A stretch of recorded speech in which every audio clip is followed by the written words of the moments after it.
Good morning. If everyone could go ahead and start finding their seats, we're going to get ready to start our program. Good morning, everyone. Please find your seats, and we're getting ready to start our program.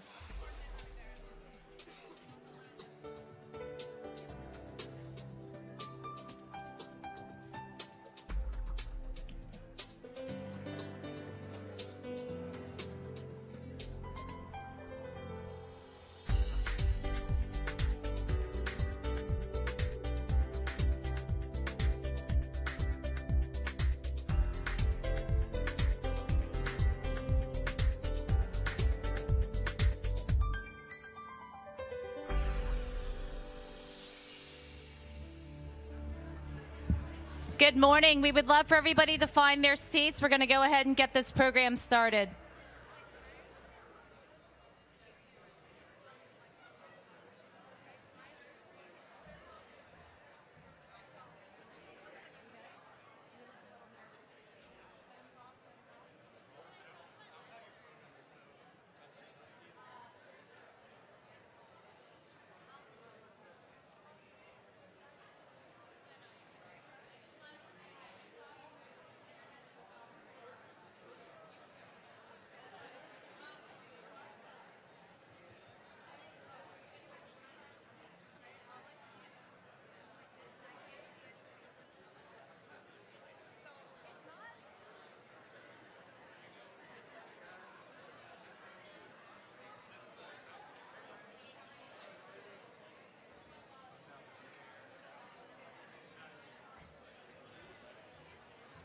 Good morning, everyone. We're encouraging everyone to go ahead and find their seats so we can go ahead and get the program started.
Look at this audience. This is amazing. If everyone could go ahead and come in and sit down. We are wanting to go ahead and get this program started.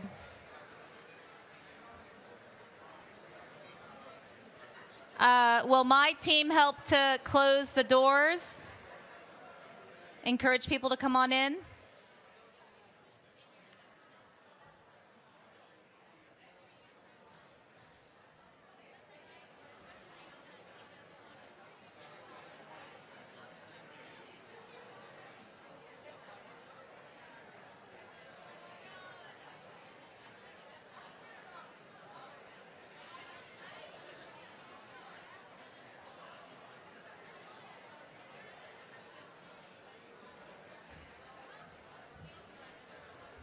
Please, everyone, quickly find your seats. We would like to get this program started.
Good morning.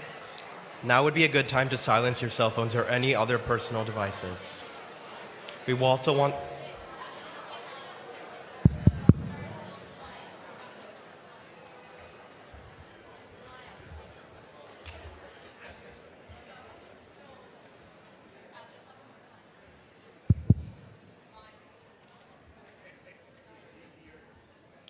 Welcome to the Summarize closing ceremony. My name is Nicholas Vasquez. I'm a rising senior at Rockville High School and a returning Summarize student. I was so grateful to have the opportunity to come back and work with the Montgomery County Public Schools Department of Partnerships this year, in addition to the team members that joined us this year. I'm thrilled to be opening this year's closing ceremony, and I'm certain that all of the students and hosts, both virtual and in the audience, have had a great experience so far. On each of your seats, there's a QR code to access the program for this morning. A former Summarize student created the meaning behind RISE, which stands for Reimagining an Innovative Student Experience. And I believe that the experiences that students have had this summer have truly reflected what RISE stands for. Now, let's welcome our first speaker, the President of the Board of Education, Carla Silvestre.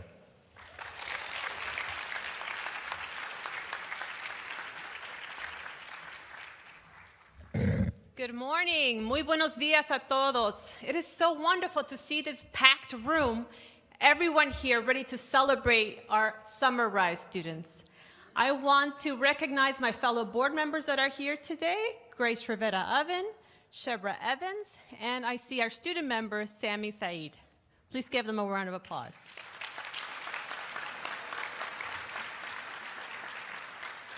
On behalf of the Board of Education, I want to welcome everyone here today, our esteemed guests, our students, our families, our Summarize hosts, and everyone that's watching the event via live stream. I understand that we even have some a host watching us all the way from India. How cool is that? Summarize has grown tremendously over the last few years. We have now over 3,000 students that have completed the program. And I love this program because it's so important to our students. They learn life skills, they do some career exploration, they learn their passion, and that's so hard for a high schooler to have to do. You know, I hear so many people ask you, high school students, what are you going to do after you graduate? What are you going to study in college? And a lot of them don't know. So Summarize gives you this first opportunity to explore options that are available for you if you finish high school and you decide to go into the workforce, or if you want to continue your education. And thanks to the Maryland Blueprint, we're going to have more career exploration coming to high school students at MCPS, so stay tuned for that.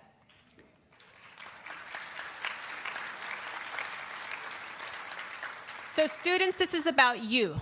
Congratulations for finishing this program, for applying, for sticking with it, for taking advantage of this great opportunity.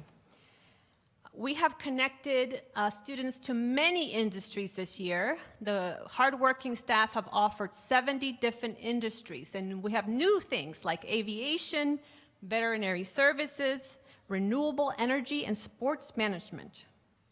So students, please remember to thank your hosts and stay connected with them after the summer experience. Keep asking them questions about the industry and guidance in terms of what to do after graduation.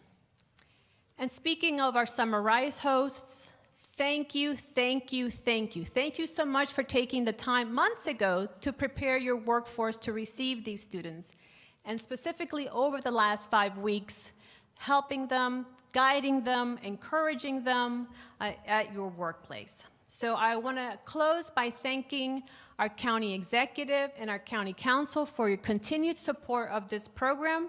You will be hearing from Council Member Will Jawando. He actually worked in this program in its early years. And thank you so much to our beloved Lieutenant Governor for taking the time to come celebrate our Summarize students here today. And finally, this program wouldn't be possible with all the hardworking Summarize staff. They worked the entire year to find new businesses, new opportunities for you this summer. I know it's a labor of love, so thank you so much for your hard work. Thank you very much, everyone. Enjoy the program. Que pasen un buen día.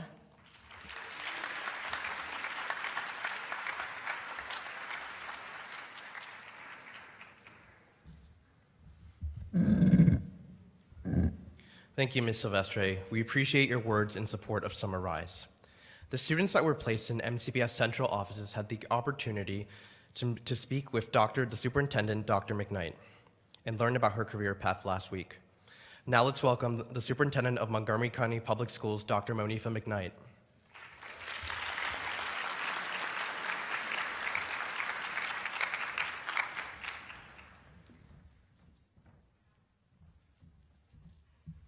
All right, good morning, everyone. So you can't see from my view, but I'm thinking about expansion. I'm saying, is Marriott going to be able to continue to accommodate us? Because this room is getting packed.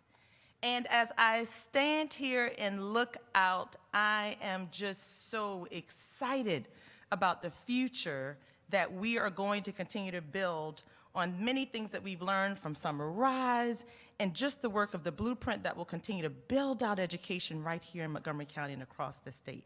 So good morning, everyone. I truly wish you could see the view from here. It is so beautiful and so nice. I want to welcome you and tell you thank you so much for being here and celebrating with us this morning. Welcome to our students from all of our high schools here in Montgomery County. Let's give them a round of applause.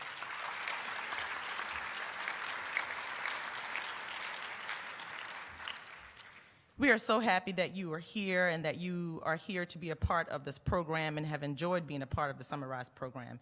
And I say enjoy because I had the opportunity to speak to many, many of you who just shared your experiences and how much you've learned throughout the time in the program. And I also want to say I'm so happy that you were able to learn from so many of our employers here in Montgomery County who represent more than 70 industries, 70. And so if there's anything that you're interested in, anything that you want to learn, it is right here within the industry of Montgomery County. And as I think about our goals for the future, yes, the blueprint for Maryland's future actually is an opportunity for us to increase the number of career readiness opportunities for our students. And right now we do that during the summer here in Summer Rise. But how wonderful is it going to be when we're able to extend those opportunities during the school year, right? Because as we learn, that's right. As our students learn the content that prepares them to be college, career, and community ready, that content should be aligned to the experiences that they will practice when they leave our classrooms and when they leave our graduation stages. So I am thrilled, and I say to our many employers, we need you. We cannot do this without you, so we are going to probably need to quadruple our opportunities and partnerships with you. And we know that our young people who are leaving our school system, they are coming into your industries. And we make the commitment to you that we will work with you to ensure that they are ready. And not only are they ready with the skills, but they're excited and take pride in the community that they live in, that they want to come back and serve in this community. So with that, we should all be thrilled. I think about some who say, I'm worried about the future and the Gen X and the Gen Z generation. I'm here to tell you, we don't need to be worried. We have nothing to be worried about. They've got it. As they've walked around central office this summer, I've had the opportunity again to watch them. Some I've invited into my office to strategize about different things. And they're there asking questions. What do you think about this? Ensuring confidentiality, all of those things. And I'm like, these young people are on fire. And so they're going to be leading this school system. They're going to be leading this community. And we can take pride in sitting back and watching that and knowing that we were all a part of that. So I am standing here with much gratitude and excitement about what we have done and then what we are going to continue to do. And I also want to say, as superintendent, I am so grateful to our hosts who are in attendance today. We have so many of our elected officials who work with the school system and had vision to create programs like this in partnership. So thank you for your commitment to always make Montgomery County an amazing place to live, learn, work, play, everything. So I am so appreciative, and thank you to my Board of Education. They are just amazing, and without their support and work, the school system is unable to do the work that we do without their support. And they continue to support us, and we appreciate you and your leadership. So we extend our profound thanks to the generosity of more than 180 companies who have nonprofits, community organizations everywhere who have partnered with MCPS to make sure that this experience for our students is a great one. And your commitment to providing these experiences during the busy work day that I know that you have, but you've created that time to nurture, mentor, and support our students, we thank you. We thank you. And so we take pride when we come out and do business in our community because we know that you are always investing in our students. Excuse me. So with that said, thank you so much. I look forward to us continuing to celebrate the experiences of our students and many others today. And now, with great pleasure, I have the opportunity to introduce our county executive, Mr. Mark Elbridge. Please come to the stage.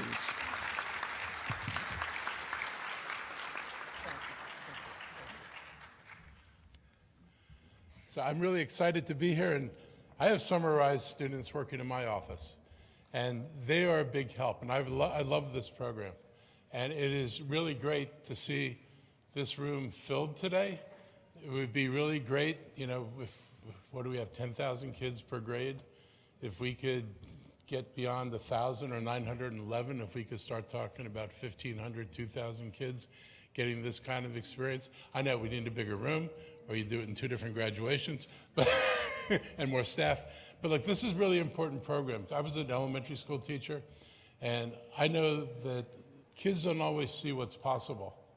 And if their lens on the world and where they think they're going is limited to what they see around them, they often don't dream about, I could be this or I could be that, because they don't see that in the communities around them.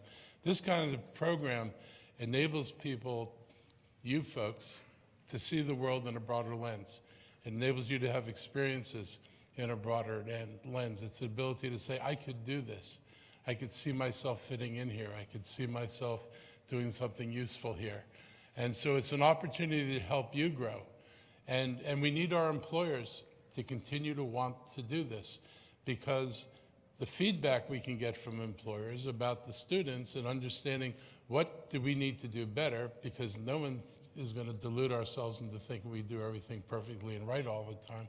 Understanding what we do better is an important part of improving education. So this is a two-way street. It's a two-way street in the short term in terms of you're employing people and bringing them in the summer, and it's a two-way street in the long term in terms of making both of us better actors on this stage. So I am really happy to be here. I've given certificates to be passed out later. I was going to do them separately, but we've given them to be part of the bigger passing out of certificates. I love my interns, and if they come back next summer, that would be great. And I'm looking forward to a new and larger crop. I mean, they're willing to tackle, and you know this, they're willing to tackle issues they don't know anything about to start with. They're willing to learn by doing. And you know, their input's always been valuable to us. I just want to thank the school system for doing this. There was a point when we didn't know if this program was going to continue early on, and there was a lot of skepticism about the effectiveness. Much like our program with WorkSource, another program that the county thought was not going to go anywhere, and why are we doing this? This is another program we've demonstrated why we're doing it.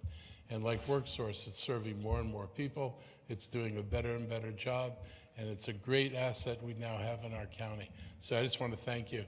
You're going to see me disappear because I have to go to another ceremony for another great institution in Montgomery County.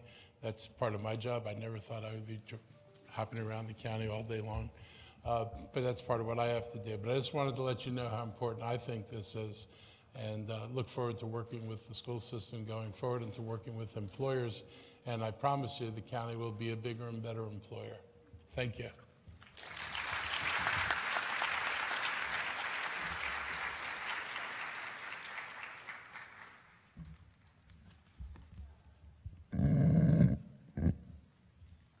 Thank you, Ms. Silvestre, Dr. McKnight, and Mr. Elbridge for your insightful words. We appreciate you being here and your continued support of Summer Rise. We are so excited to now welcome Maryland's Lieutenant Governor Aruna Miller.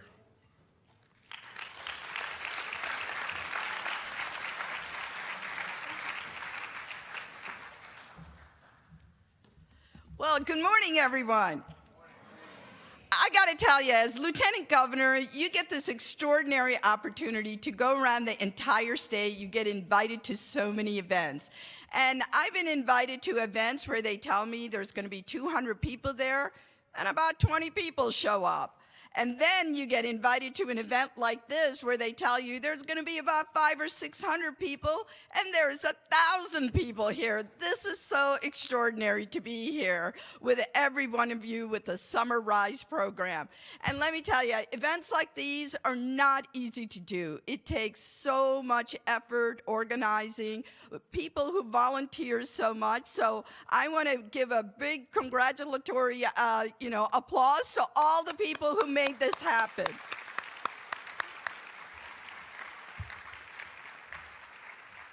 Look, I know that there's over 185 host organizations, businesses that played a part in this. Davida, I want to thank you. Elaine Chang, thank you for your leadership here as well. To all the elected leaders that are here, from our Board of Education to Dr. McKnight, to our elected leaders, thank you. Every one of these individuals, young people, are invested in you. That's why they're all here. And I especially want to give a great big shout out to Councilman Will Jawando for his extraordinary leadership in starting and being the impetus behind this program. So thank you.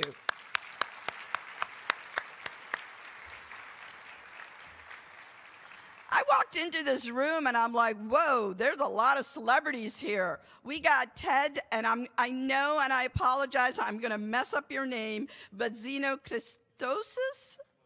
Okay, it was part of the Kava restaurant. You all love Kava, don't ya? Is that great? Yeah. And then I find out there's a celebrity athlete here, Sean Springs, so it's great to have you here as well. And then another restaurant owner, Samir Grin. So thank you so much as well. So I want to tell you a story. Every one of us has stories to tell. So I'm a product of public schools. I'm a product of a public university. I'm a product of a public investment. And that's the reason why I've dedicated my adult life to being a public servant. I want to tell you about my first day in America. I came to this country from India when I was 7 years old, and I'll never forget walking into the classroom for the first day. It's in Poughkeepsie, New York. I walk in, look into the classroom, none of the kids look like me, and I can't speak a word of English. And I'm feeling really out of place at this moment. But I'm thinking to myself, okay, I got to fit in with every one of these kids, so where's the best time and best place to do this? So I figured, okay, during lunchtime. So I had a whole strategy in mind, right? I knew exactly what I needed to do to fit in. I'm going to go ahead and mimic everything all my classmates were doing. So I sat down at the cafeteria table with them. I ate American food for the first time in my life. I drank cold milk for the first time in my life, and I'm feeling pretty good. I'm like, okay, I got this down. They're gonna be my BFFs now. And I proudly walk back to the classroom. We get into the classroom. I proceed to vomit all over my desk, right? I am mortified. My teacher calls my mom. I'm crying to my mom as she drives me home, and I'm telling my mom, I don't want to stay in this country anymore. I want to go back to grandma in India who raised me, and I hate cold milk. I never want to drink it again. By the time we get home, we hear a knock at the door at the end of the day. I open the door, and standing in the snow is one of my classmates. And in her hands are a stack full of paintings, paintings with hearts, little smiley faces, little tears coming down other ones. This was a simple gesture that made me feel like I belonged in this country. It took the educator in the classroom to teach every one of those classmates what I believe to be the most important quality of every human being, and that is to have compassion and empathy for others. So it was that moment that made me feel like I belong, and it's that lesson that has guided me in everything that I do as I walk through life.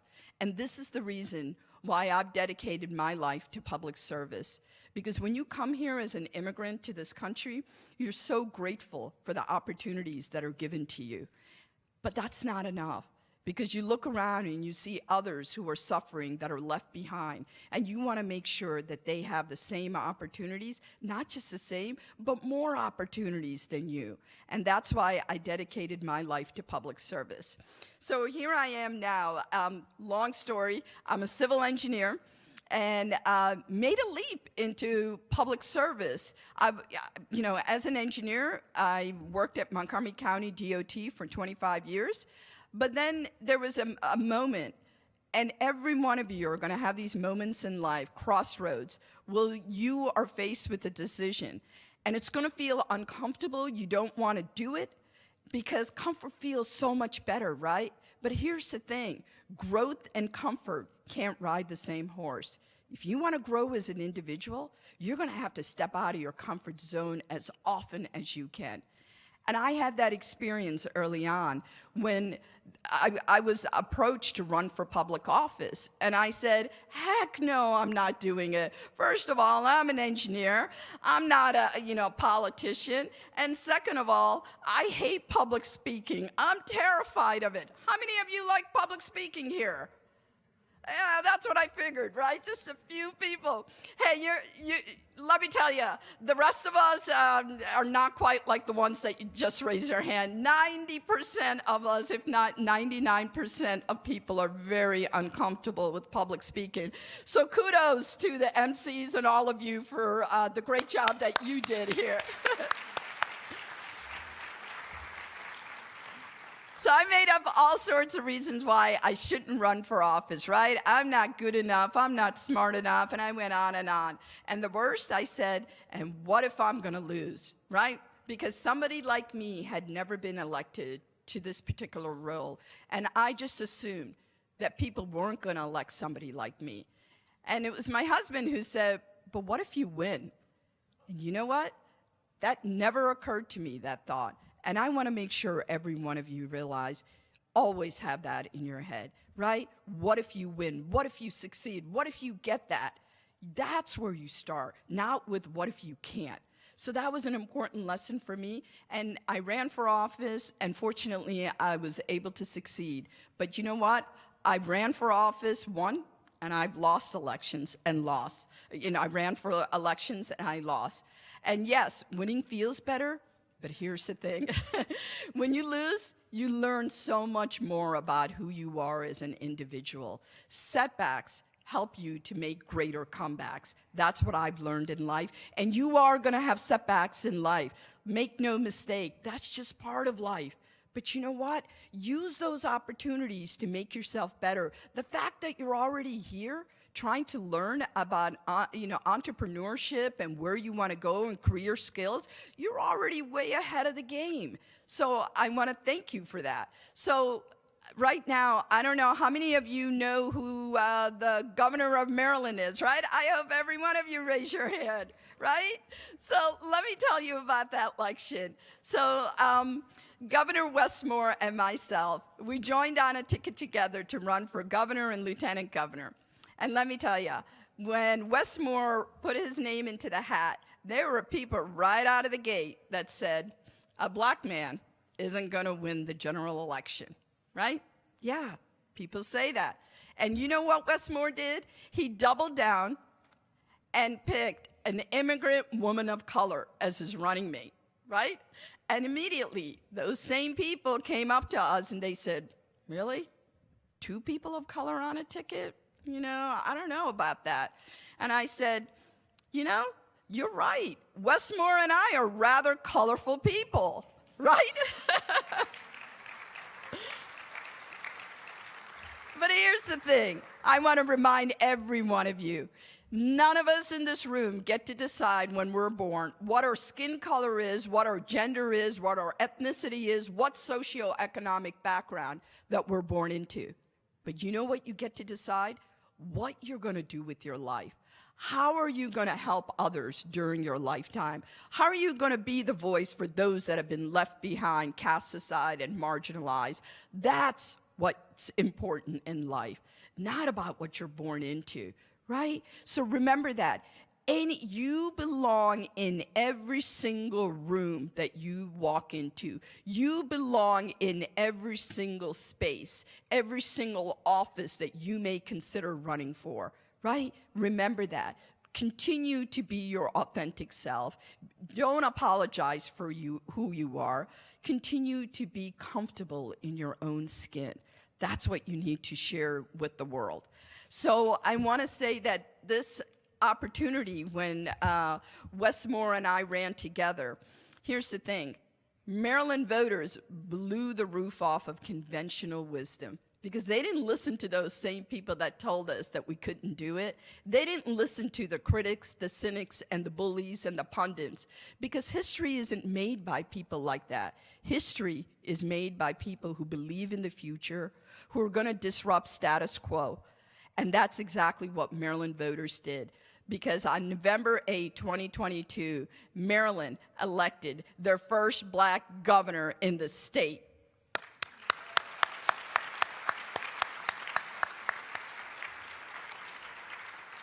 And in doing so, Maryland also elected their first immigrant woman of color as their lieutenant governor. And here's what Marylanders also did. They gave the nation the only black governor in the nation right now, and also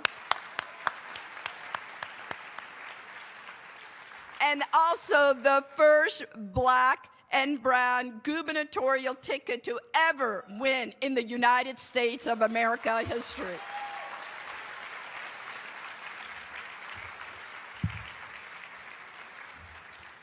Things like this just don't happen overnight, okay? It takes so many people to help us get to our successful zones, right? Our moments. So never, ever forget how many people are going to be invested in your success, right? Every public educator that has been teaching you, they're invested in your success.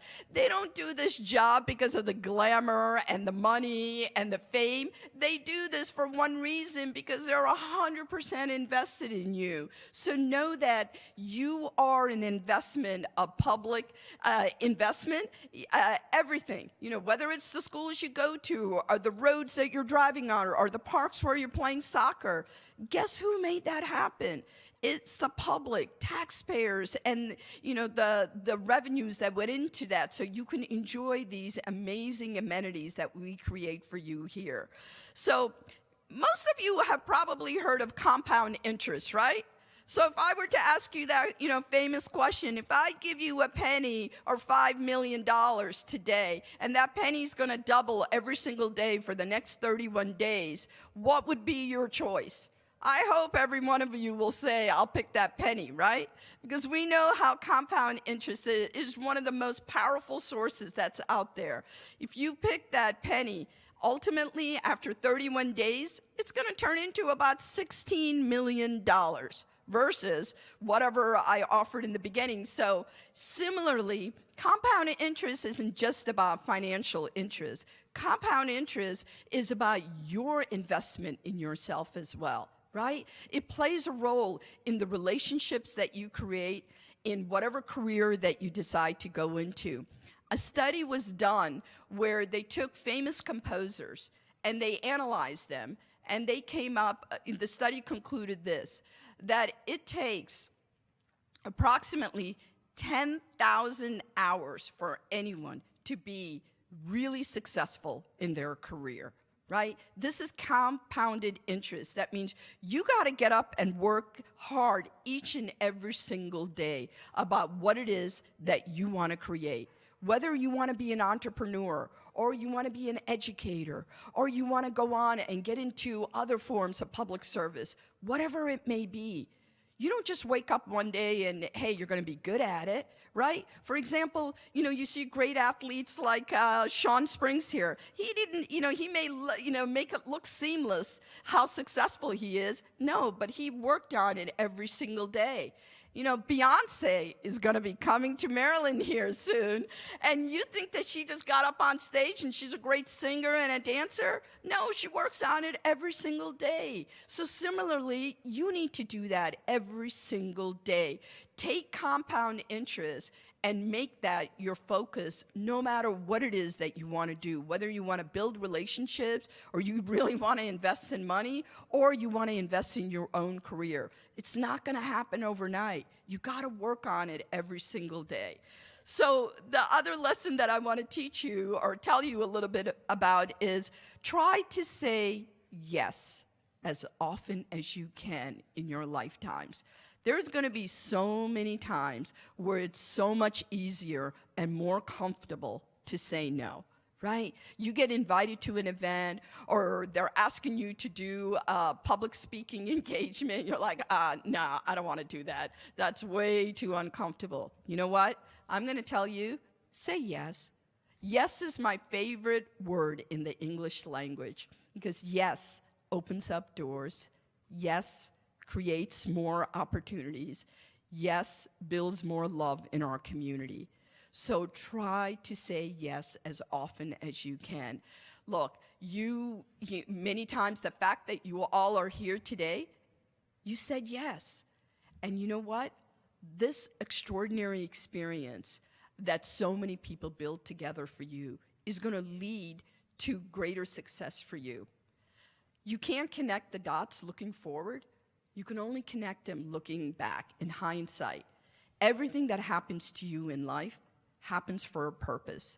The fact that you're in this room today, it's going to lead to something else. I promise you, it's going to be your launching pad to other things. And every time you say yes, that's what happens. So I want to make sure that you remember that. It's so easy to say no. Don't say no. Say yes as often as you can. And then I want to tell you a little bit, finally, that similar to what's happening here, Governor Moore and I believe that service is so important, right? We want to make sure Maryland and the state, we're going to create a state that is built on service. So we have created the first ever in the Moore-Miller administration and the first time ever in the nation called a Department of Service and Civic Innovation. And leading that whole department is an initiative called the Service Year Option. Service Year Option is for every high school graduating senior, and it's going to allow you to come and serve for the state of Maryland. You can either decide to work at the local government, nonprofits, or private industry. For 1 year, you'll get paid minimum wage, $15 an hour. You complete the program for 1 year, and you get a stipend of $3,000. So the idea behind this is much like the Summer Rise program, to give you experimental learning, right? That's so important because most people don't know what they want to do when they're graduating from high school. And there isn't just one path for all of us to take. College isn't always the answer. Maybe you just want to do 2 years of a community college, or forget it. Maybe you just want to go directly into the career path. So there are so many options out there, and we want to make sure that we give you that 1 year to decide what it is that you want to do. Then you'll also get to earn money, and you can use that money if you do want to go to college, or maybe you want to do something else with that. And then finally, the most important of which is to instill the importance of public service. As I said earlier, the entire taxpayers and public servants have invested in you. And if for you to give back to your community, that's how we strengthen our communities. So service, we believe, is sticky.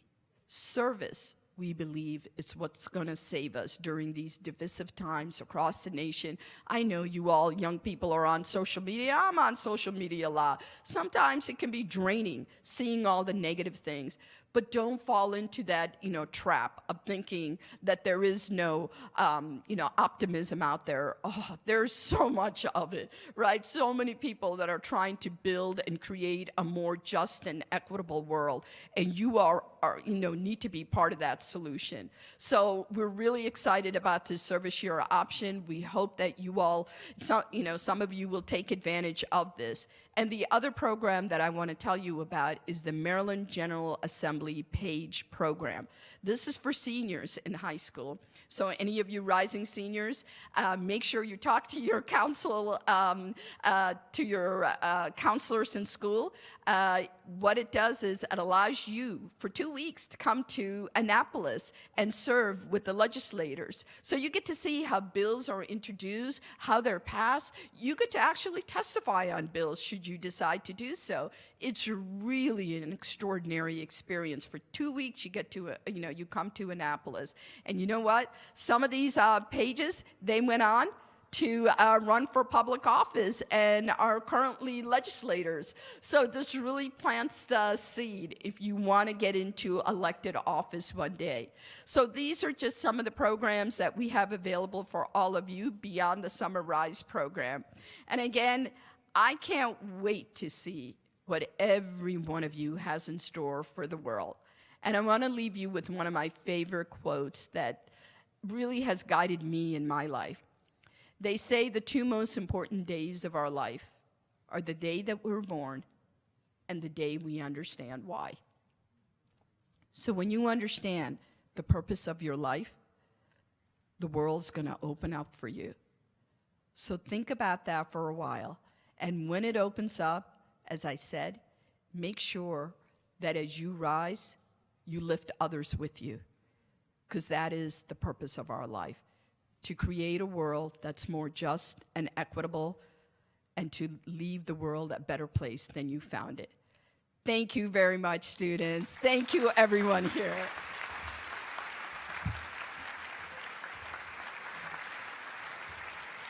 Elaine, can I ask you to come up? We have a lovely citation from the Moore-Miller administration for you.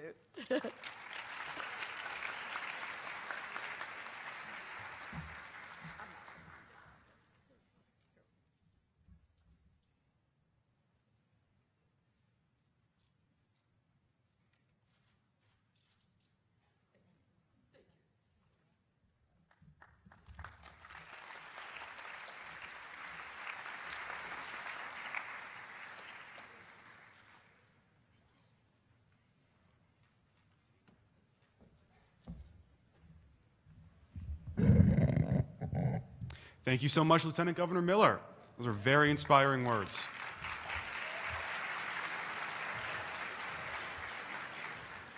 My name is Adam Gleason, and I'm a rising junior at Albert Einstein High School. I'm excited to introduce County Council Member Will Jawando, who's been doing wonderful work in our county for many years, and even helped to create the Summer Rise program.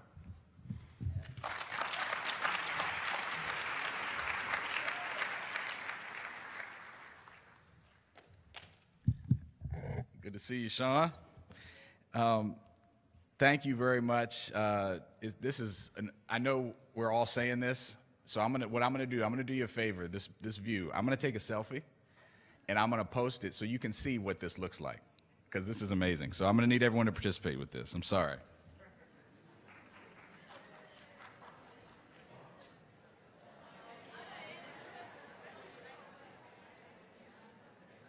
All right, got it. All right. So you're going to see that later. It's an overwhelming feeling to be up here. As was mentioned, I was the first executive director, or as Elaine and I like to say, we were mom and dad of the Summer Rise program when it started, I guess, almost 7 years ago now. And so many people in this room helped to get it off the ground. And it's really humbling to see literally lives that have been changed and are changing. You know, I'm sitting next to one of my former Summer Rise students who you're going to hear from in a minute, Anjali, and there's not a year that goes by since we started the program, because we started this, 2017, that I've met every year since then. I've met a student who's said, I was in Summer Rise, or I did this, or it helped me do that. And it's just a great accompaniment to the work that Dr. McKnight and the board are trying to do to make sure all of our students have work-based learning opportunities before they get out of MCPS. And I'm so excited that Governor Moore and Lieutenant Governor Miller have launched this service initiative, because that's just going to be the perfect capstone to you come out and you figure out what you want to do or what you don't want to do. Now, you don't have to raise your hand. If you're courageous enough, you can. I'm sure. How many of you enjoyed what you did this summer? Okay. How many of you didn't enjoy it? Okay, a couple hands. You can put them down real quick. Both of those are important. And we're complex as human beings, so you could have enjoyed some parts and not enjoyed others. You could have realized that you really wanted to do this in the future and explore it more, or that you didn't. And that is exactly the goal. The goal is to give you exposure to great leaders like Ted and his brothers, who he's coming down, who have some great restaurants, Kava and Melina and so many others. Or whether you're at a technology firm, or you were with our county government, our firefighters, police, working at the department of, at the MCPS, the goal was that you got exposure to see if this is something you wanted to do. Your job in life is to do well in school, listen to your parents or loved ones, and pull on the strings that you're interested in. That is your job. And our job as adults is to give you a whole bunch of strings to pull. We need you to succeed. This is not just for you, this is for us. This is for the world.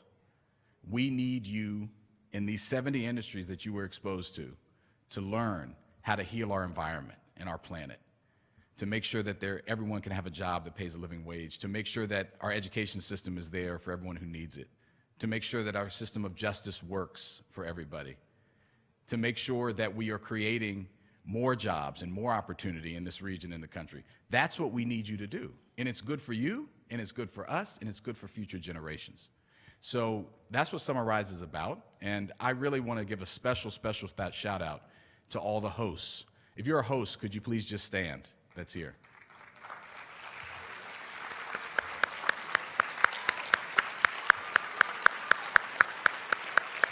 These are the brave men and women who said they're going to sign up to have high schoolers with them for 20 hours or more a week for 5 weeks. And Elaine knows this. Our job, and as soon as this program ends, or probably before it ends, she's going to be like, we need more hosts, right? Because as the county executive mentioned, we have almost 50,000 high school students. Every one of them should have a work-based learning opportunity, whether it's during the year or during the summer. And I know the superintendent, the board, we were just talking about this, we all agree.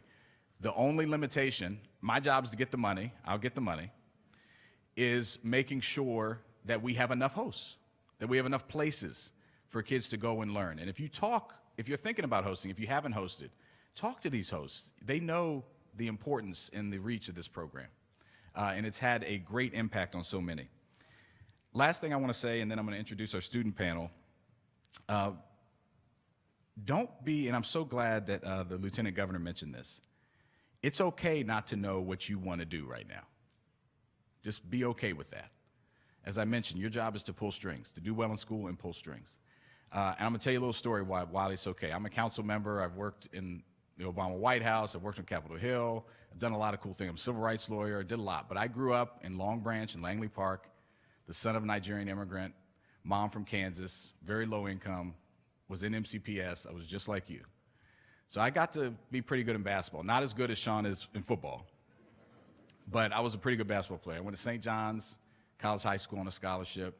We beat DeMatha by 2 on a last-second shot. Everyone in this room, in this region, knows what that means.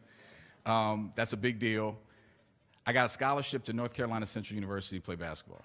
I went down there. I was so excited. I played, and I was an all-Met player in the Washington Post, and I thought I was like the man, right? Got down there. The coach who recruited me left over the summer, got a better job. Went to Delaware State and took the job. The new coach, he had a point guard, and it wasn't me. So I got redshirted. I was devastated. I didn't get to play the whole year. At that point in my life, everything revolved around basketball. I was so devastated, I was depressed, and I ended up withdrawing from the university. after the first semester. I came home, didn't know what I was going to do, thought I had my life all figured out. I was going to go play basketball, I was going to go play overseas, and maybe I'd come back, go to law school. All that was thrown to the wind. And it was the AmeriCorps program, which is very similar to some of the things we talked about today, and a mentor that came to me and said, well, you're back home. We're not going to let you sit on your, just do nothing. Apply for AmeriCorps, which is like the domestic Peace Corps almost. And at the time, there was a relationship with the Montgomery County Police Department. And I was posted in Silver Spring in the 3rd District Police Department for a year. I played McGruff the crime dog in schools, so probably for some of your siblings. I logged evidence, I went on ride-alongs, and I made great relationships and learned for that whole year. Then I enrolled in Catholic University and got a scholarship there. I see a Catholic person out there, good job. And ended up playing basketball there, but developed a passion in a different route than I thought I was going to go. I tell you that story because, one, that year of service helped me hone that I wanted to be in public service. I had lost one of my best friends to gun violence when I graduated high school, and I didn't know what I was going to do, but I knew I wanted to make that less likely. And working at the department, seeing the public safety officials, figuring it all out, it made me want to go to law school. And I didn't know that graduating senior year, but I knew that after that year of service. So you're going to learn things about yourself. You probably learned things about yourself this 5 weeks, as I said, about what you want to do and what you don't want to do. And that's okay. That's where you need to be. You're going to figure out what you want to do. All you got to do is work hard. So I'm very proud of you. We're all very proud of you. And please talk to other hosts. We need more. We had over 2,000 students apply, and we had to turn away more than half of those students. So we need more hosts because everyone should have this great experience that you had, and the $500, by the way. So with that, we have 2 graduate students with us today that I'm excited to introduce. One of them is Anjali Ofori, who was one of my Summer Rise students in 2021, and she's going to tell you her story. And the other student is Gina Lee, who participated in 2022 at First Choice. So I'm going to turn it over to Shirin Gobrani, who will moderate the panel, but you're going to hear about the impact. Let's give these students a big round of applause.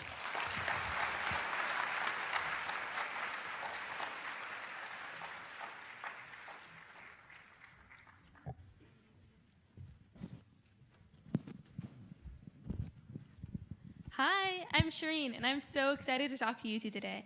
I am a rising senior at Bethesda Chevy Chase High School, and it's great to talk to Einstein and a Sherwood graduate who also participated in Summer Rise in years past. So let's dive in. You both graduated this year, so could you please introduce yourselves and share where you're headed this coming fall? Yeah, so I'm Anjali Ofori. I graduated from Einstein High School, and I'm going to go to Georgetown University in the fall to study public policy. Mm-hmm.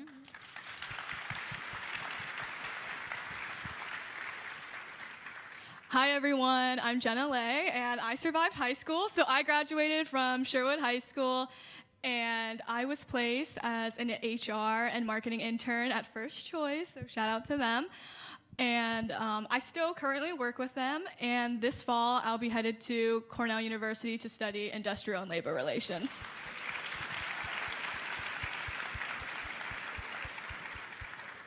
So why did you sign up for Summer Rise, and how did Summer Rise influence you when you were thinking about your college and career plans? Jenna, do you want to start us off? Yes, so I'm lucky enough to be the last child in my family, so the baby, and I got to see my older sister Sarah do Summer Rise in 2017, and she shadowed nurses at Adventist Hospital, and from that experience, she decided to pursue a degree in nursing at UPenn, and is now a ICU nurse at Johns Hopkins. So to see all that progression, I knew that I had to sign up for Summer Rise. Anjali? I kind of signed up by chance. My mom sent me the link to Summer Rise, and I was like, okay, I'm looking for something to do this summer, so let me do it. And I was luckily placed with the Councilmember Joando's office, which was really a funny coincidence because I had actually wanted to intern with his office, and I was researching that, so it was just a coincidence that I happened to be placed there with Summer Rise. So that was a really awesome opportunity. That's awesome. So now that both of you guys are over the hump of getting into college, do you two have any advice for our students applying to college in the coming years? Anjali, you could start us off. Yeah, so my first piece of advice is to leverage what you're doing in any sense, like whether it's the Summer Rise program or like athletics, whatever. I remember that during my time with the council member's office, I was tasked to start a social media page and start like a Students for Councilmember Joando to like kind of help boost support among a different demographic. And I was like, okay, I've never run a social media account before, but why not? Let me do it.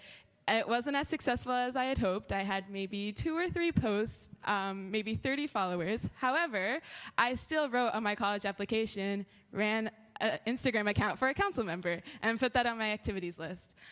So I would just say leverage what you're doing, even if it's not as successful as you hope and it doesn't meet your expectations. It still counts for something, and you should definitely use it. My second piece of advice is, you'll probably hear this so many times, and you probably already heard it, but start early.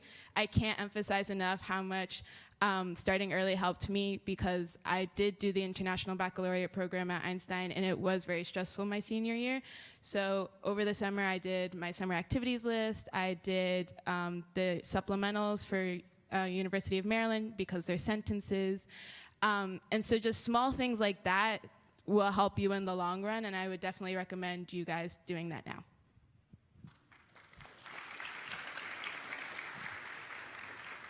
Please listen to her advice, because I did my Common App on October 31st, which is Halloween, so it would have helped to definitely start early. I have 2 tips for all the students. I would say the first tip, and Lieutenant Governor already said it, was definitely say yes, even if you want to say no.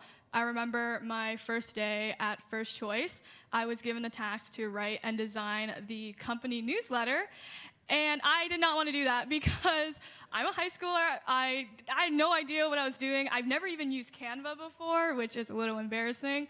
So I wanted to say no, but I did end up saying yes. And I discovered that I did have an eye for design and that I was decent at marketing. And so just going back to the point, you never know what you may find out about yourself when you say yes. And my second tip is to definitely stay curious. I think that's the most important thing. Employers really, really love it when you're passionate and that you're willing to learn and ask questions. And as the younger generation, we actually do have a lot to offer.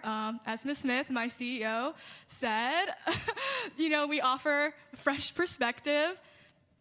And one example I have of this is we all know ChatGPT and artificial intelligence. So outside of work, I researched ways we can use ChatGPT to help with HR and recruiting. And I showed my findings to Ms. Smith and all to my supervisors. And they're like, okay, well, you should make a design and give a training to the rest of the employees at First Choice.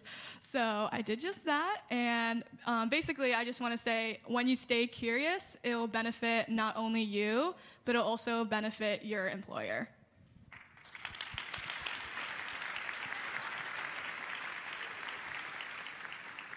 So what surprised you about the program? Is there a specific experience that stands out when you think of your time at Summer Rise? Jenna, do you want to start? Yeah, so there's a lot of moments. I think the most surprising thing was just how much I got to do and learn. So when I was in the Summer Rise program at First Choice, I was given the task of making job fair flyers, newsletters, and marketing those jobs. And it just really allowed me to learn a lot and to really get hands-on experience on whether I wanted to pursue human resources. And one experience that really speaks out to me is I helped place a single mom in a remote job. And, I really got close to her and I got to talk to her, and she told me about her financial difficulties and how she really needed a job where she could work from home to take care of her kids while also earning an income. And so when I finally let her know that she got the job, just to see how much good I was doing, it really reiterated my passion to pursue human resources.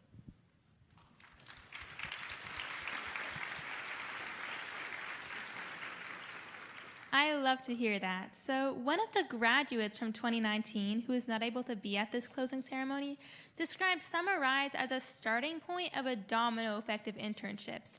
Anjali, could you elaborate on what this looked like for you? Yeah, so the Summer Rise internship really allowed me to see the inner workings of a political office. I had always been interested in politics and government, but I'd only ever done like the activism side of it, so like phone banking, text banking, canvassing, etc. And so I really wanted to see the government side of it, and it just really solidified how much I'm interested in politics and how I think that is my passion. So after doing Summer Rise, the summer before my senior year, I applied for Congressman Jamie Raskin's Democracy Summer internship, which I also got and was able to be an intern for him. And I think that my experience with Summer Rise not only helped me receive that internship, but also just helped me realize that this is what I want to do. And yeah.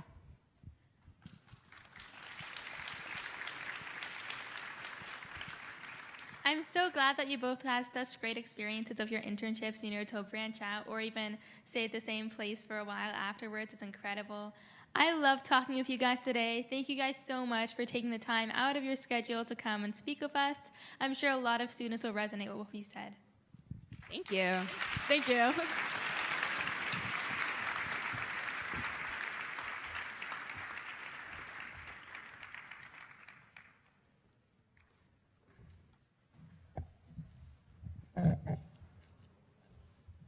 Thank you to Councilmember Jawando and to Shireen and the grads for a wonderful panel.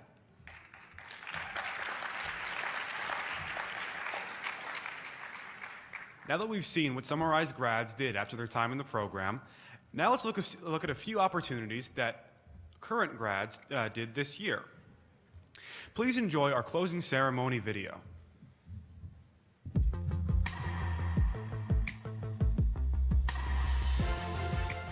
If I were talking to another business about the possibility of participating in the Summer Rise program, I would certainly say, your future CEO is in the Summer Rise program right now, today. You'll be surprised to find out what great leaders Montgomery County Public Schools is preparing for us in the future. Let's do this.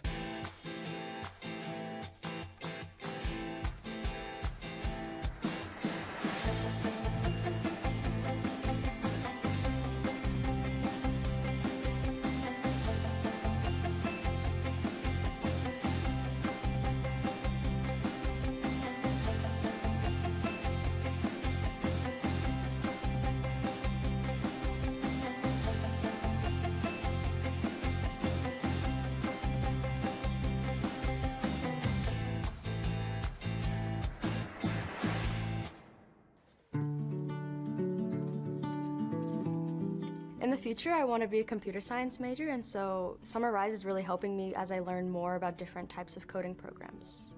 For that, we can use something that we learned before, a function, right?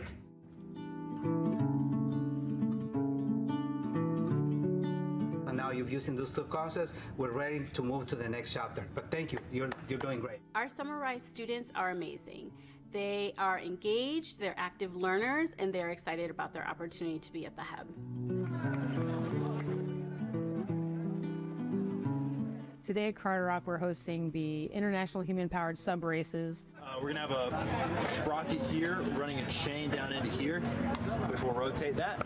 It's fortunate that Summer Rise starts this week because they get a chance to talk to the teams. They will also have a chance to talk to some of our Navy leadership and some of our Montgomery County leadership.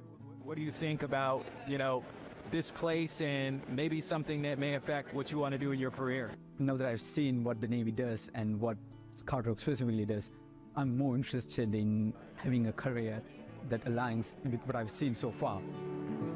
Hi, good afternoon. How are you doing? Good. How are you? Good.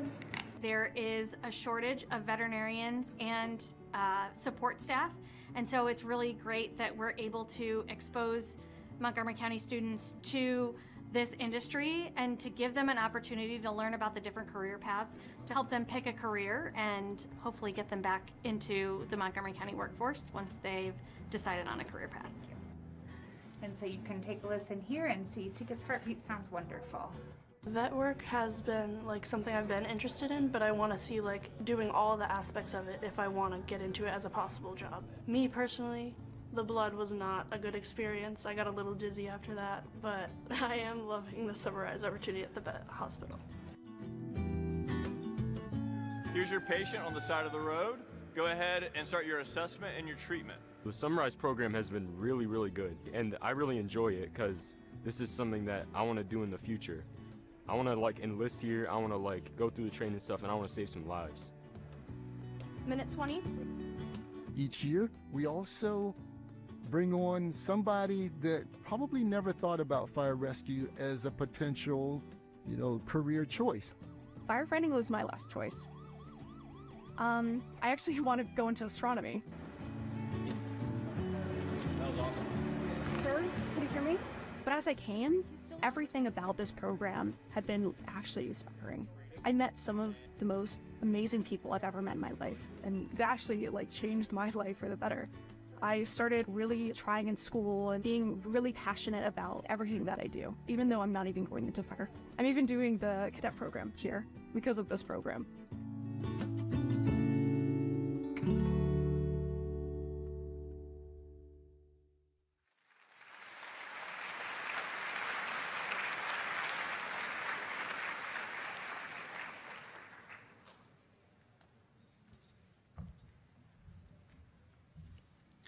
I hope you all enjoyed seeing some of the aspects of our program and the people who participated in it. Next, we'll invite to the stage 3 entrepreneurs who have made quite a name for themselves, both locally and for some, nationally. Ted Xenoristos is one of the founders of the restaurant chain Cava. Cava started in Rockville, but now has over 260 locations nationally. Sean Springs played in the NFL on 3 teams for over 13 seasons, was even nominated for the Sports Hall of Fame. Through his time in professional football, he saw he needed better protective technology and started WinPack to address his concern. He now works with several different industries on impact protection. Smart Gurn, like the others, is local, and he worked in the IT and cybersecurity fields for many years. Though, he found this is not where his passions laid. Indian-style pizza became his focus after seeing the large South Asian population in the area and the absence of any restaurant like it.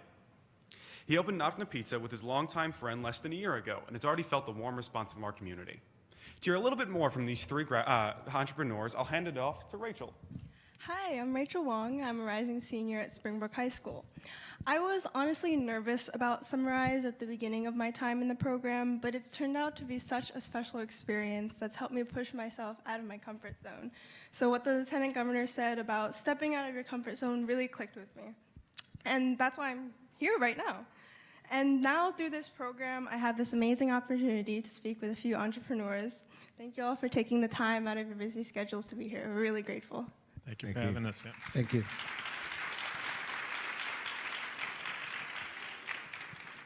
So to start out, could you please introduce yourselves and share what high school you went to? Yeah, my name is Ted Xenoristos. I'm Chief Concept Officer at Cava Restaurants, and I went to Paint Branch High School. Go Panthers. I'm Sean Springs, founder and CEO of WinPact. Went to Springbrook High School, Blue Devil. I'm Sam Regarin, one of the co-founders of Upna Pizza. Just like Sean, I went to Springbrook. Great. We all have MCPS grads, and it's also really great because the students can put themselves in your shoes and see where you guys are. Especially for me, I can relate to you two as your Springbrook grads. And we have a few lighthearted questions to start us off. Ted, what is your favorite food from Cava? My favorite food is the lamb meatballs. I mean, I grew up. Every Greek person grows up eating lamb. I'm sure everyone's seen the movie My Big Fat Greek Wedding, when they come in and says, I don't eat meat, and then she says, it's okay, we have lamb. So that is my favorite. Mine too, by the way. For Sean, what is your favorite sport besides football? Unless it's not football, could be. It could have. Yeah, that's funny. Football is not my favorite sport. I thought I was a basketball player, and then I realized I was only like 6'1" and didn't have a real good jump shot. But Springbrook High School, we known for our basketball, so I wanted to be a basketball player and became a football player. And then for Simmer, what's your favorite pizza topping? So I like lamb, just like Ted. So we have a lamb sheikh kebab pizza, which is my favorite. So I love lamb pizza. And I tried it, and it was really good. Thank you. So now let's get into the actual questions. We can start with Ted. So as the students in the audience will be graduating in the next 1 to 2 years, we're all thinking about potential jobs, where to go to college, and life after high school. You've all had a pretty unique path after high school. Can you each take a few minutes to tell your story of how you got from high school to college to your career? Yeah, I mean, my parents were both immigrants here. My father came from Greece. I heard one of the students on the panel going to Georgetown. He's a maintenance man, so if you see anything broken there, let me know. I'll see if I can get things done. My mother came from Cyprus as a refugee from the Turkish invasion there, and so they both came here to give me an opportunity, a better life. I was born here, went to Montgomery County Public Schools my whole life, grew up in Wheaton, Maryland. At Paint Branch, I got pretty much all A's. I think I had about 3 B's on my report cards ever. My parents always drove, going to school, go to school, go to school, go to college. I got a scholarship to University of Maryland. I moved onto campus there, immediately failed out after the first semester, went to Montgomery College, got my grades up, got back into Maryland, failed out after that semester again. Tried it again, Montgomery College, got one more time. I spent about 3 years at the University of Maryland, changing majors, doing marketing, criminal justice, anything I could do to try to figure out what I wanted to do in life. But, my mom was a waitress growing up, so she always dragged me to the restaurants, and I loved the business, and I always wanted to open up a restaurant, but nobody ever said, oh, you can go, be a restaurateur, right? It was never something that anybody said I could do, but at one point in life, I decided with 2 friends to open up one little restaurant in Montgomery County, in Rockville, Maryland. It's about 1,500 square feet. We put in about $20,000 to build that restaurant. We maxed out our credit cards. It's a terrible business plan, by the way. We basically maxed out our credit cards. We worked as waiters at night, and then during the day, we did all the work ourselves. That one little restaurant ended up doing really, really great business. We decided to open a second one and a third one. And, we never had the intention of opening multiple restaurants. We always just wanted to open one. And today we have over 285 restaurants in over 25 states. So thank you.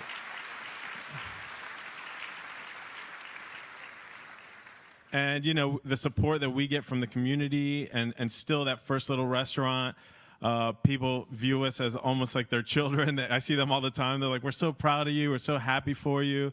And we recently got to go to the New York Stock Exchange and had a moment where we got to IPO. And so that's where we're at today. So. What about you, Sean? What was your experience like? That's impressive. I gotta follow Ted.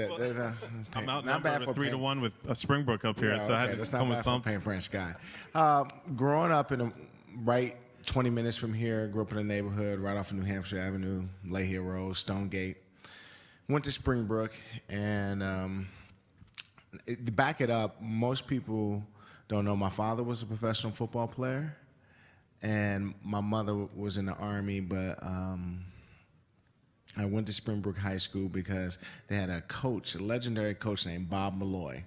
And I moved from my mom to live with my father. I wanted to play for a high school that had amazing athletes, great education, because I had desires of playing at the next level, playing in college. I went to Springbrook High School. At the time, they were pretty good. Coach Malloy was one of the winners coaches in the state of Maryland. I went there, played.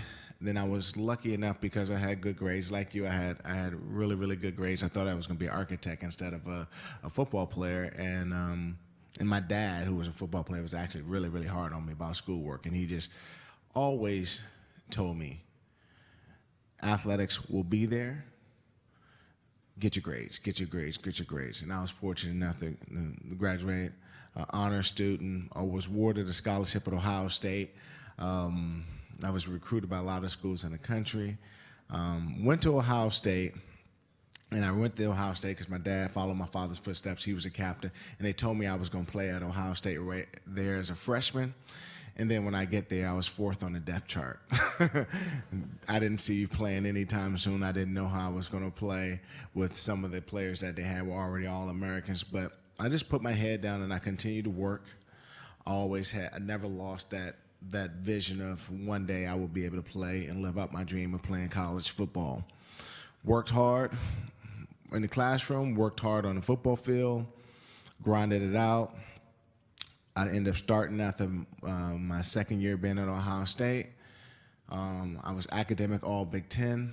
I was all Big Ten football player. Then I became an All-American. Then I became the Defensive Player of the Year. And then I became the highest drafted corner in the history of the NFL. And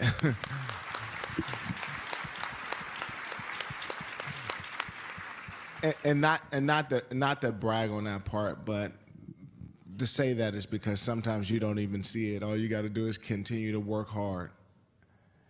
You might not see it, and you end up accomplishing your dreams and goals that you set out. Now, the thing that changed my life, I was drafted number 3 overall to Seattle. Being from Washington, D.C., I had no idea that Seattle was the state of Washington. I'm from Washington, right?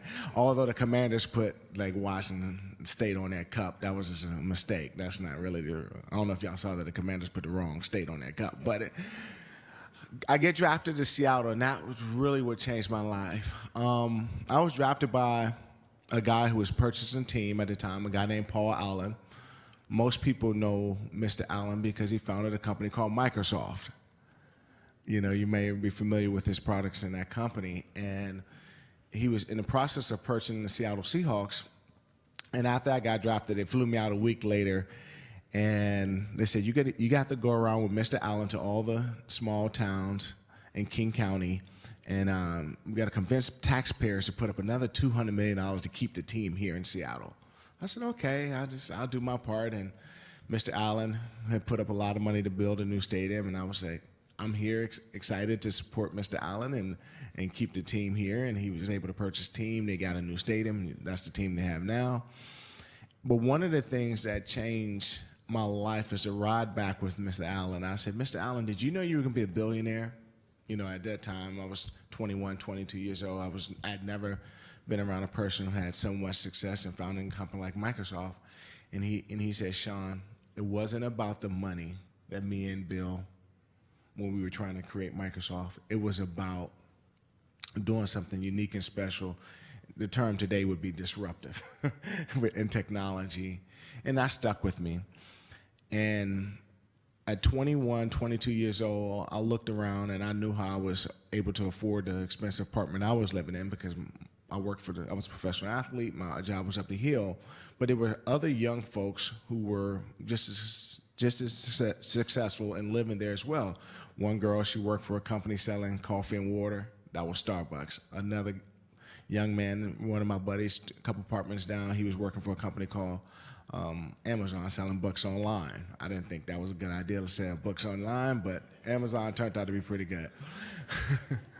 And the third was I had a friend who worked for Microsoft. So we were all pretty young, but that just changed my perspective. Like, although I'm a professional football player and I'm an athlete, God, there's so much more. There's so many fantastic companies that are coming up.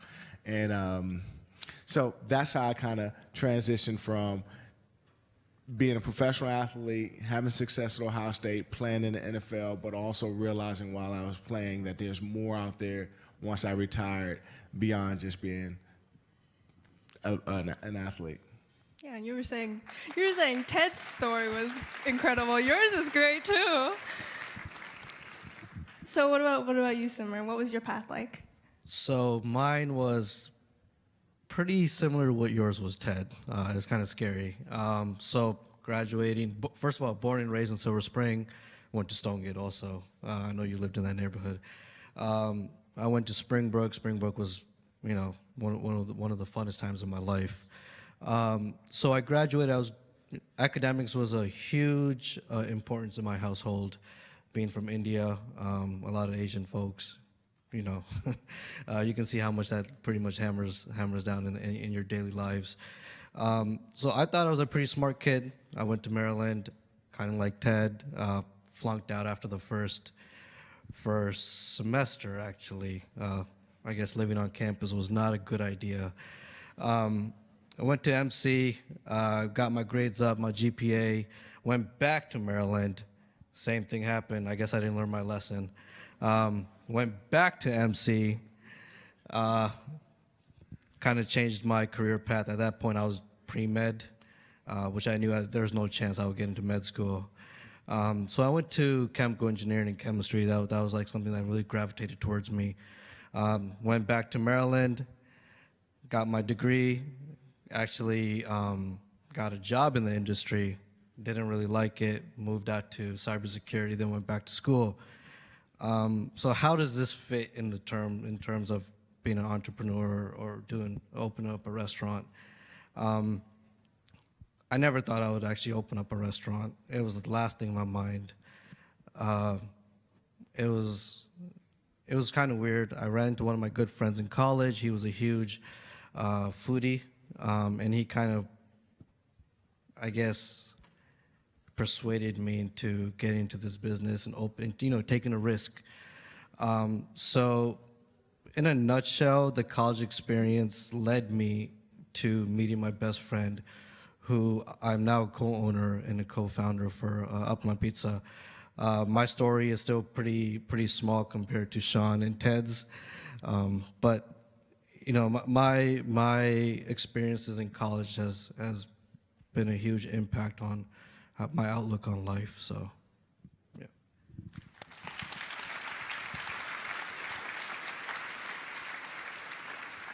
So starting your own business requires a really big level of risk-taking, and what I was noticing in all your stories is that your paths to becoming entrepreneurs haven't been exactly the most linear. Not all of you knew you wanted to do what you ended up doing. So what skills did you use from your prior college and career experience that helped you start your business and that you use in your business now? We can start with Summer. I guess the biggest thing is don't be scared of failing. And as Aruna mentioned earlier, saying yes, I was very hesitant on taking this leap of opening up a restaurant and becoming an entrepreneur. But I just went back to my college experience. I've failed numerous times. I got back up, and eventually I succeeded. So it's just looking at that and implementing that to your everyday life, and me taking the step on opening up a restaurant was a big stepping stone. It was very helpful. So yeah, saying yes, as you said, opens opportunities, right? It opens doors. So for me to say yes and not be scared of failure, it's the one thing I use in my restaurant business, even though we're pretty small scaled, but it's the one thing that led to opening up the restaurant and continuing to operate it.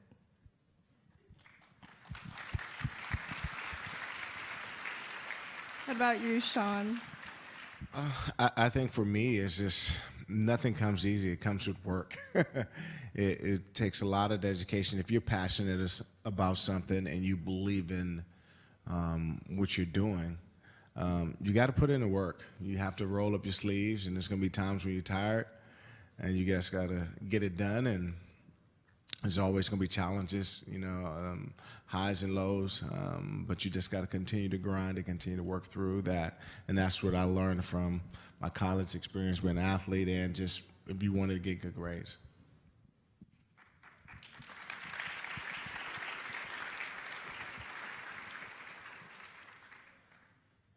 I mean, I was in college for almost 4.5 years, and I didn't graduate. But I learned a lot. You know, I learned a lot through all the different classes that I took and all the different majors. But one of the things, when I went into college, I was really shy. I was really a bashful kid. I never really spoke up. I didn't have a lot of friends in high school. I think I had like 2 Greek friends from my church. So I was just a really, really shy person. And in college, you have to do a lot of public speaking. And I remember one class I was going to, it was when I was failing out, so I wasn't really good on attendance. I showed up for class one day, and I was first up to give a presentation. And I went into the front of the class, and I hadn't prepared for the presentation. And you had to go up and speak for 5 minutes. And I literally went up in the front of the class, and I spoke for 5 minutes. When I was done, the teacher said, "I have absolutely no idea what you were talking about for the last 5 minutes."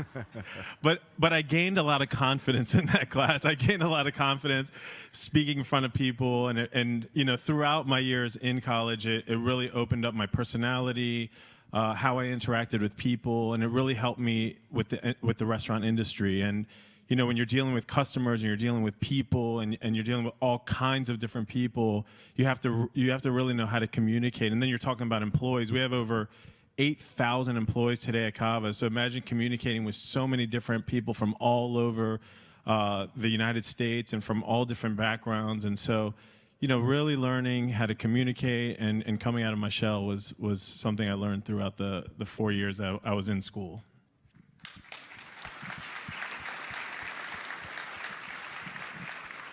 This next question, a summarized student actually asked. We can start with Sean this time. Do you have 1 or 2 pieces of advice, maybe about entrepreneurship or anything in general, that you could share with the students that you wish you had known when you were in high school?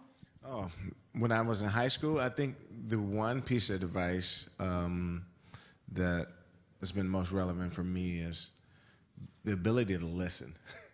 Especially, I wish I could have told myself that in high school. When you're ambitious, the world is your oyster, and you got a lot of things ahead of you, but at 18 years old, you don't have all the answers. So being able to listen and being able to start listening at that age will help you, because as you become an entrepreneur, you don't have all the answers, and you got to be able to listen. You got to be able to take advice from those that work with you.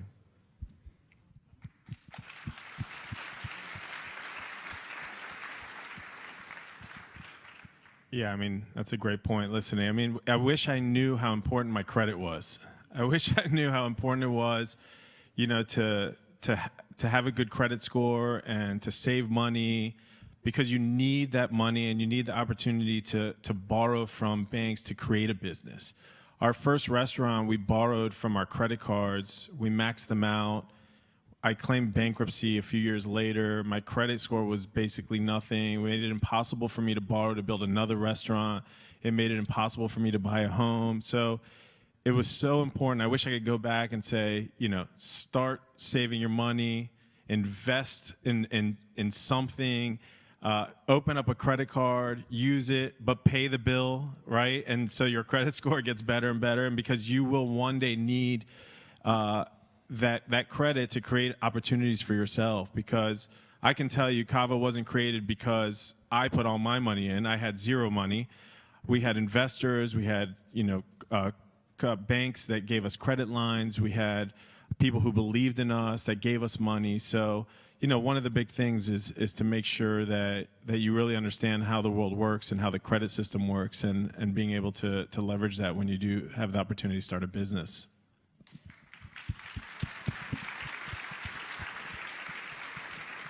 Yeah, for me, it kind of relates to what Sean said. It's just, I wish I was more open-minded. In high school, I was pretty stubborn and kind of closed-minded, so I was focused on one thing.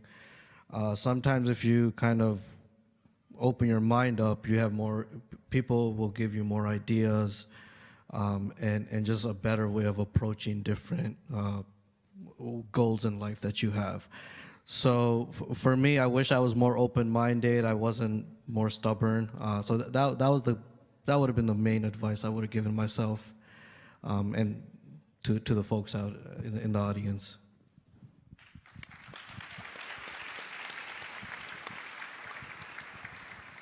And that's a really good takeaway because I know that a lot of people at my school are stressed about I have to know everything. Everything feels like it has to be set in stone, but you all have a very different experience from that idea. And once again, thank you all so much for taking the time to be here. We really loved hearing your stories, and you had such great, valuable advice for our students. Thank you so much. Thank you. Thank you. Thank you.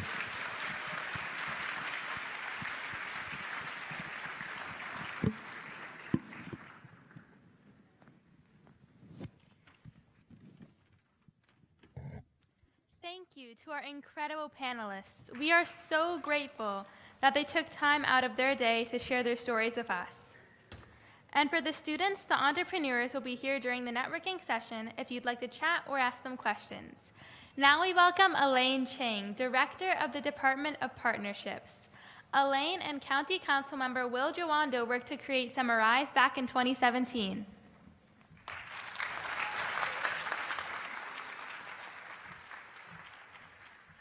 Thank you, Shireen.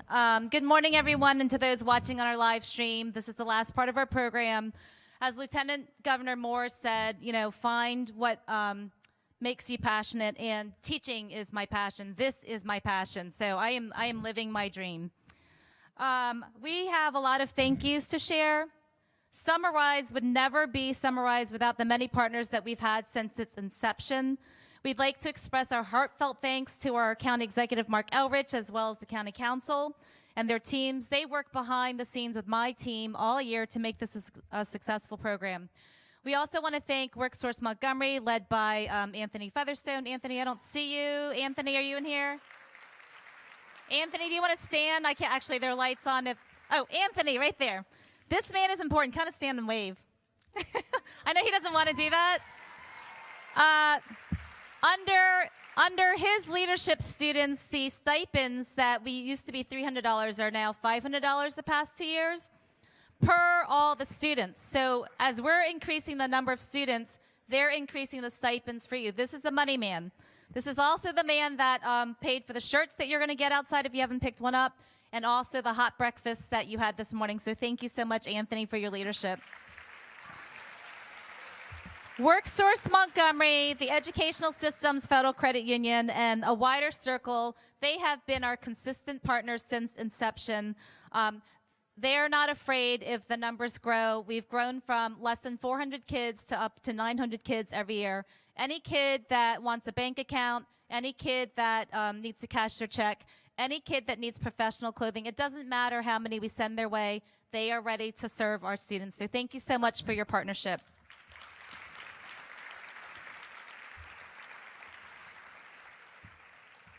Behind the scenes, we found out that we had some additional donors, and we just wanted to make sure we recognized them.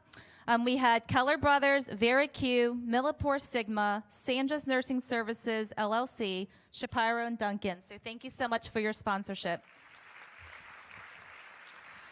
I know that we asked hosts to stand, but I'm going to ask you to stand one more time, and I'm going to ask students to look around the room. Anybody that was a host that mentored our students, please stand. I know we've been in the room for a while. Please stand. Students, as we head to the networking portion of the afternoon, I want you to mix and mingle and network and meet the hosts that are in this room. You are our future workforce. Network, you don't know who has a job for you, or who has an internship, or who has an opportunity for you. The room in here, the people that are in here are absolutely amazing. You have no idea how amazing our hosts are in this audience. So please, please take advantage of their time and talk to them. I want to thank a couple of new partners, Nate Walbert, owner of Camley Photography, and Paul and Marcia Cole, CEO and COO of ACB Precision Focus Photography. They jumped on board to help us this year spread our ability to capture pictures. You guys heard that we have 185 host sites all across the DMV area, including California and Pennsylvania. They didn't go there, but they were an extension of our MCPS photography team, and we greatly appreciate your coming on board. They also taught students how to take pictures professionally. We also want to thank Corey Luckett, the founder and CEO of the Branded Company. The program that you guys looked up on your QR code was designed by Hannah McLean with the Branded Company with Corey.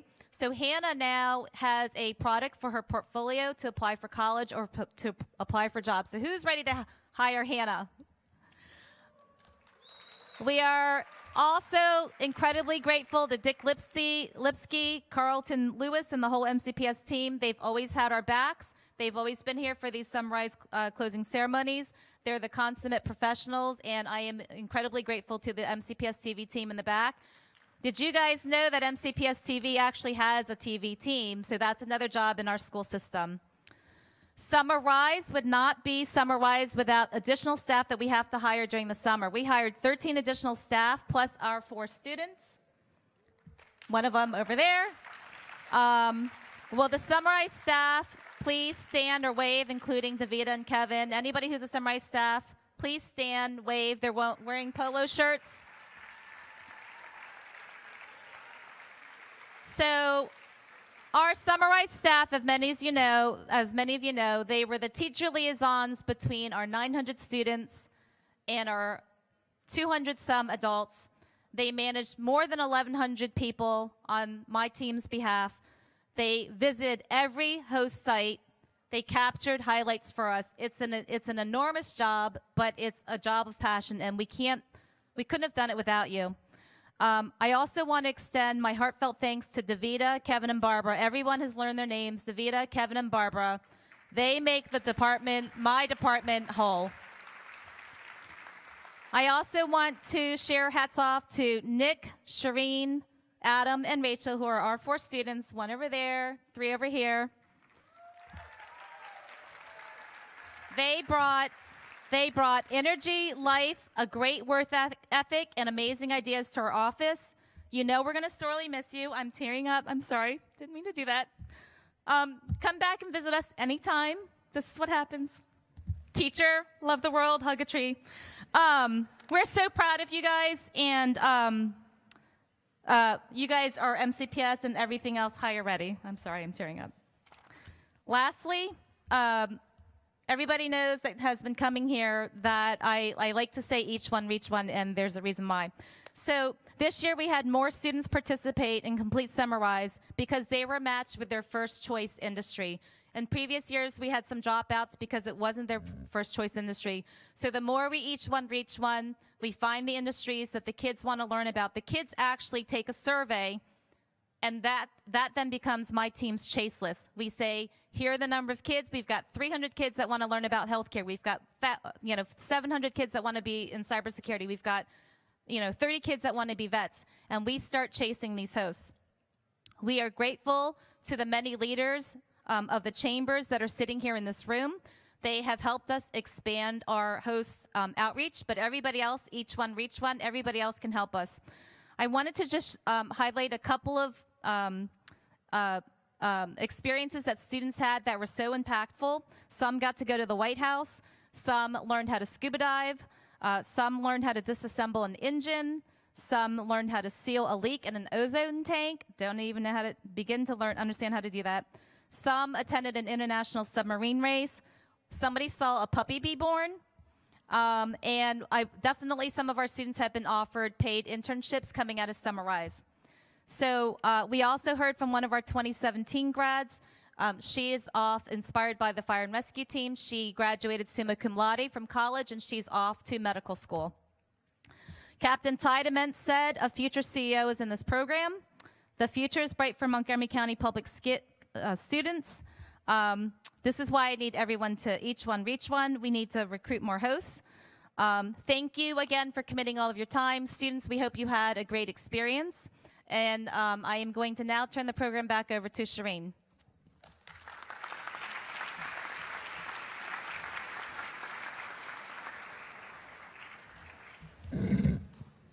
To share what's happening next, we have over 30 hosts who will be showcasing student projects, sharing information about their organization, and highlighting opportunities such as internships and apprenticeships. Students, did you know you can actually get paid for an internship during the school year while receiving course credit?